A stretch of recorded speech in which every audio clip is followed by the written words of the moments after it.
अच्छा फैसल, मैं आपकी इस पूरी कॉन्वर्सेशन सुन रहा था तो हलीमा की भी बात से मैंने एक चीज़ सेंटेंस उठाया कि जी। जोक्स बेतहाशा हैं, आप उठाएं लेकिन एक अंदाज़े बयां होता है, ठीक है। आप एक आम सा आम जोक भी शायद एक्स सुनाए तो आपको ना बुरा लगे, वाई सुनाए तो आप एक्स सुनाए तो आपको हंसी ना आए, पर वाई वही चीज़ आपको सुनाए तो आप गिर जाओ हंस के, यार इससे कितने मज़े की बात की है, क्योंकि बिल्कुल, आपका बिल्कुल। अंदाज, body language, everything, may be आप एक्सप्रेशन भी कुछ नहीं दे रहे हो।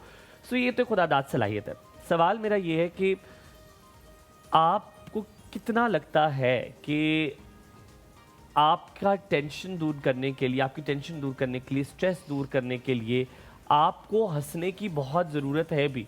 हमें लगता है क्या व्हाट, मुझे हंसने की ज़रूरत है, ये क्या बात कर रहे हो ये तुम? क्या चीज़ है? ठीक है? लाफ्टर थेरेपी ये क्या क्या चीज़ बात है? कर रहे हो? हाँ। लाफ्टर थेरेपी क्या है? सो कितना ज़रूरी है और उससे फ़र्क क्या पड़ जाएगा किसी एक इंसान की ज़िंदगी में? आपको यार बस कर दो, मैं दोस्तों के साथ बैठता हूँ, मैं हंस लेता हूँ। क्या ज़रूरत है एक बंदे को लाफ्टर थेरेपी की? कब उसे लगेगा कि यार इसको ज़रूरत है, इसको ही has the need to laugh? देखें, जब आपकी लाइफ में stress, anxiety, depression, hypertension, blood pressure, ये सब चीज़ें आने लग जाए ना, तो इसका मतलब है कि ये आपकी लाइफ से लाफ्टर, मेडिटेशन, हैप्पीनेस, ये सब चीज़ें मिसिंग हैं। इनका होना बहुत ज़रूरी है। अगर आप दोस्तों में बैठ के हंसते हैं तो फिर आप तो ऑलरेडी हंसमुख हैं, आपको तो इन चीज़ों की ज़रूरत नहीं पड़ेगी। लेकिन अगर आप अपने ही कॉर्पोरेट सर्कल में देख लें, 10 कोलीग्स अगर आप काम कर रहे हैं, 2 हंसमुख होंगे, 2 बहुत खड़ूस होंगे, 3 स्पॉन्टेनियस फ्लैट होंगे, ना उनको कुछ गुस्सा आ रहा है ना हंसी आ रही है।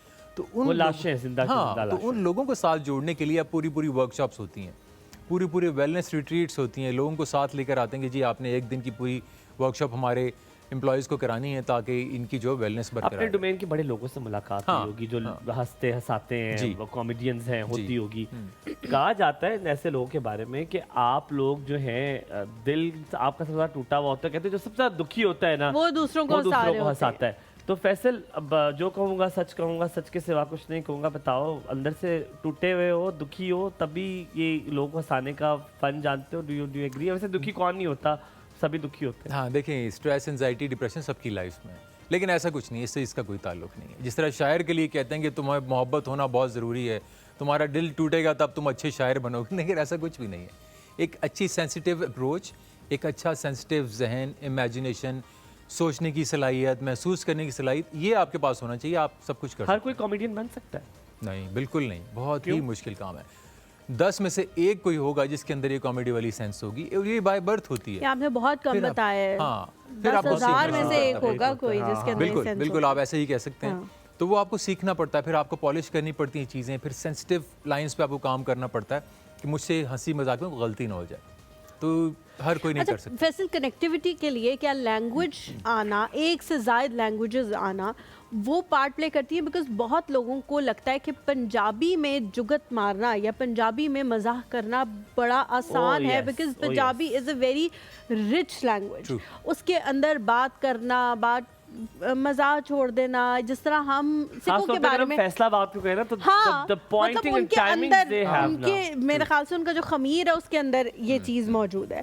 हम देखते हैं कि बहुत सारे लोग जो सिख होते हैं वो बड़े फ़नी होते हैं, बिकॉज वो भी पंजाब से, वो वहाँ के पंजाब से बिलोंग करते हैं। तो पंजाबी के अंदर डू यू रियली थिंक कि वो एक लैंग्वेज का भी आपको सपोर्ट मिल जाता है मजाक करने में, क्योंकि वो लैंग्वेज इतनी मीठी है कि वो मजाहिया लोगों के दिलों में उतर जाती है? बिल्कुल, देखें, पंजाबी एक तो ऐसी लैंग्वेज है कि जो सबको समझ आती है। अगर आप सराइकी बोल रहे हैं, पश्तो बोल रहे हैं, उर्दू बोल रहे हैं, लेकिन फिर भी पंजाबी ऐसी है जो मिलती जुलती इन सब ज़बानों का एक मिलाप है, तो आपको समझ आती है।